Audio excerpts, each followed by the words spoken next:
family Nosh. So we are going through the Bible, and it's the narrative story unfolding from the beginning of Genesis all the way to Revelation, looking at it through the lens of food. And we've come to the chapter entitled The Prophets. Now, the prophets were men in the Old Testament particularly who were intermediaries, who were the voice of the Lord or the word of God to the people of Israel. They would bring truth and correction, and they would keep the Israelites on the right path, and they would remind them of the law.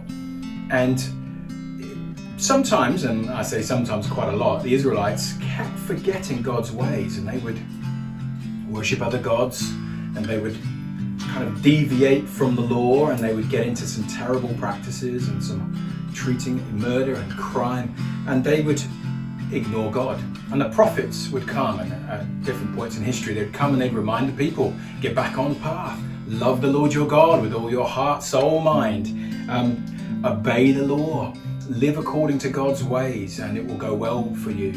And the Israelites sometimes ignored the prophets.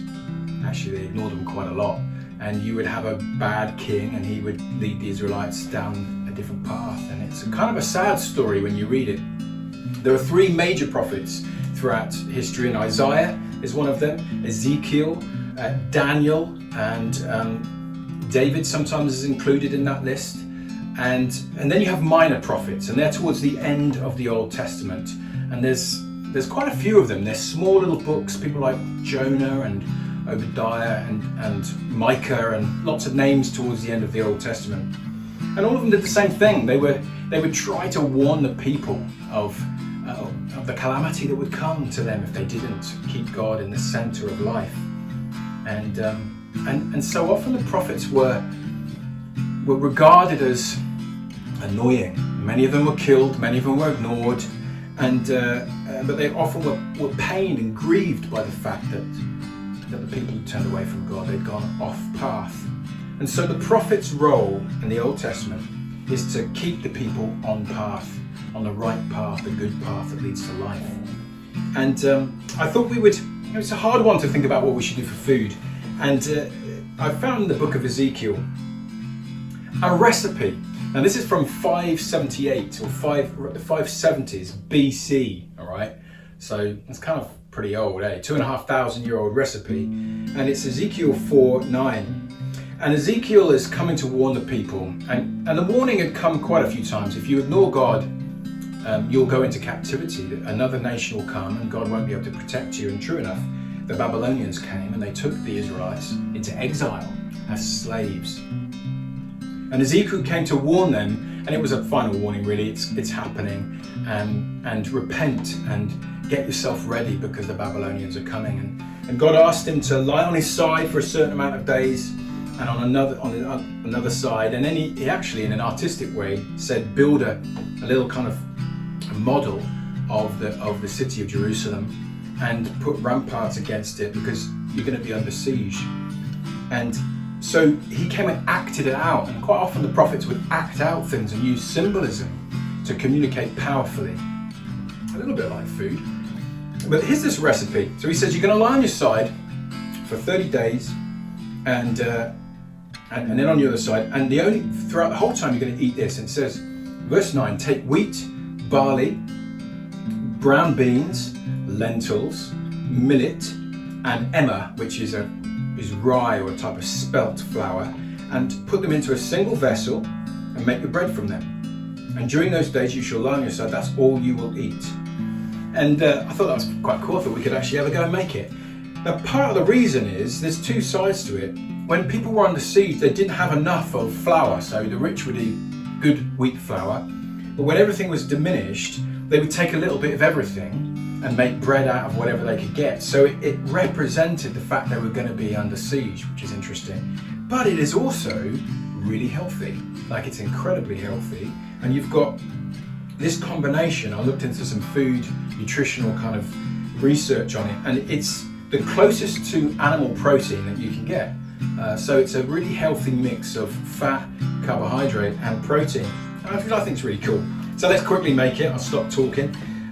So I've got some wheat flour in here, and I put in a little bit of baking powder. I don't think that's in the recipe, but I want it to kind of mix a bit. Now this is millet.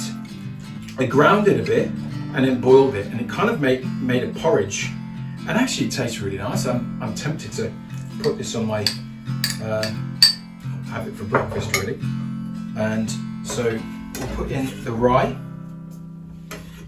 and the lentils. And this is pearl barley. I kind of cooked it through. Some pearl barley. And then these are brown beans. And I think it could be any brown bean. You could use kidney beans. But these are pinto beans. So I'll just chop them up a little bit.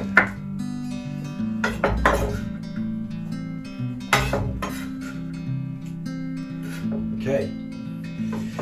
So, it's a bit strange. A little bit of salt in there, and I'll mix it round. It says mix it in one vessel. So this is a 2,000-year-old recipe from the Bible. I don't think it was meant to taste nice. It's kind of survival food, and already it looks pretty gross. But God said bake it in a kind of a pancake, pancakey type bread. I think I might add a little bit of water, but actually not much.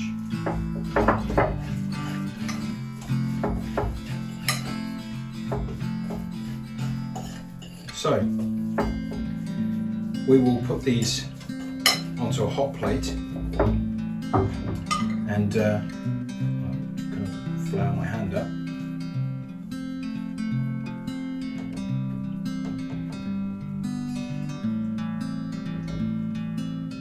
A couple of these. I have no idea how this will turn out. I thought it'd be cool just to do it straight from the Bible. But this is Ezekiel 4 bread, and so we'll cook these on the griddle pan, and we'll kind of see how that goes. But I'll just clean up, and then we're going to just move on to sort of a part 2 of this. Okay, I'll take it away. Okay, so our Ezekiel 4 bread is ready. I'm just going to bake it in the oven just behind me. So we'll see how it goes.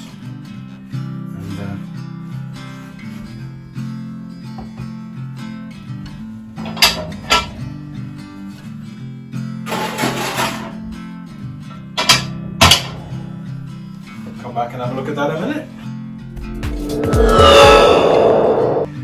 So while that's cooking in the oven, I am gonna just do, I thought this was a bit, it's kind of humorous. So Jeremiah was another prophet, and he was known as the weeping prophet, and because no one listened to him, and he spent a lot of time grieving for the pain of the people, crying, and felt great pain over the fact that they were ignoring him. And I thought that maybe we should do an accompaniment to these Ezekiel cakes, like an onion kind of marmalade type thing, and that kind of idea that onions make you cry. But I thought it might be good to do an onion workshop, so we're going to do it kind of quick. So with an onion, top and tail it to begin with. Take the top, and then chop it in half. By chopping it in half, you get a corner, you get an easy bit to grip, and the skin comes off real quick. Okay, and that's just again, it's quicker for you. Nice and easy. All right, and so the way that it's done in the kitchens, and I think this is a really good method and it's worth practicing, is that you use your fingers and you're pushing the onion down, but you're curling your fingers so you can't chop your fingers.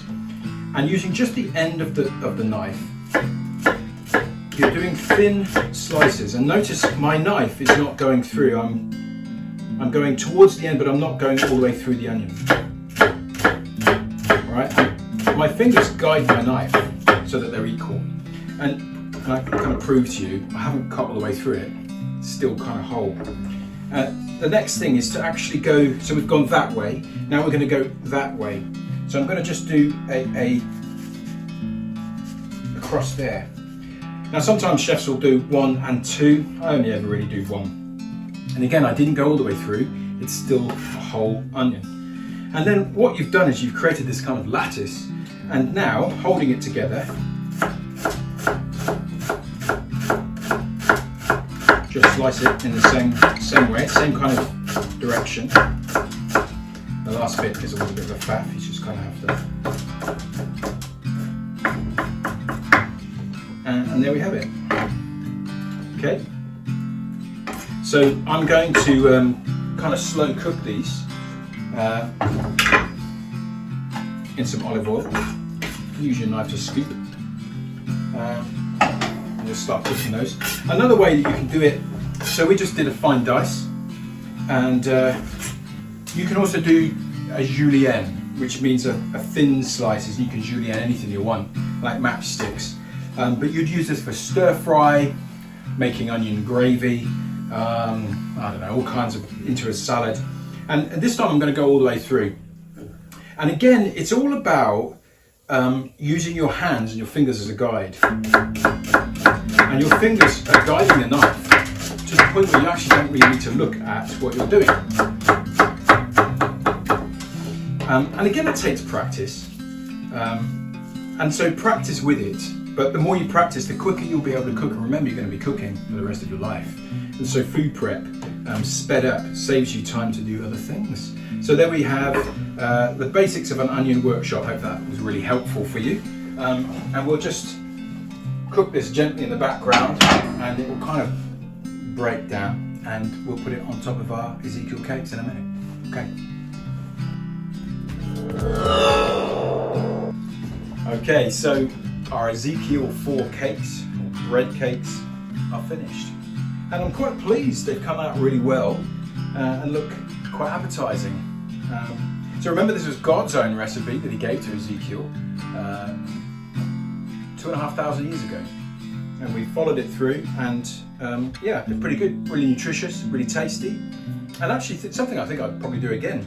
I thought I'd do a real quick cheat just to kind of finish the dish. So I've ground some garlic in my pestle and mortar, and just with a little bit of salt.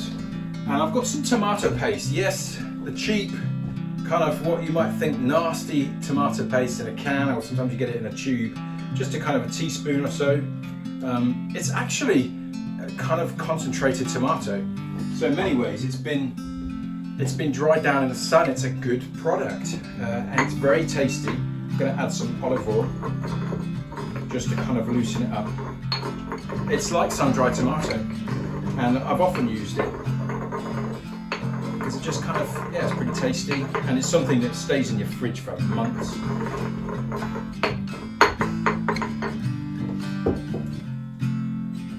I've got a little bit of my chili again. Sambal, be careful.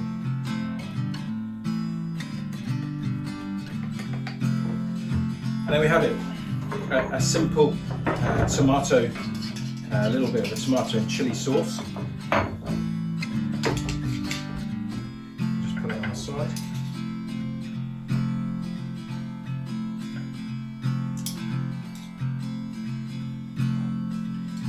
Kind of nice and tasty. And then finally, you remember, I cooked up some onions for Jeremiah's sake. So we just caramelized these onions, and I think we'll put some of them on the top.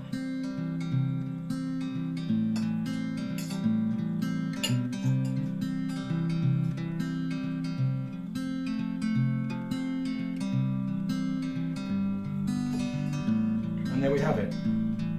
Ezekiel 4 bread. Healthy, nutritional, and yeah, I think pretty tasty.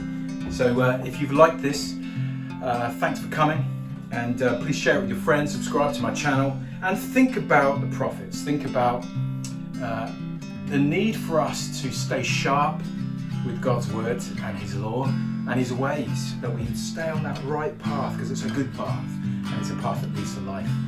Until next time.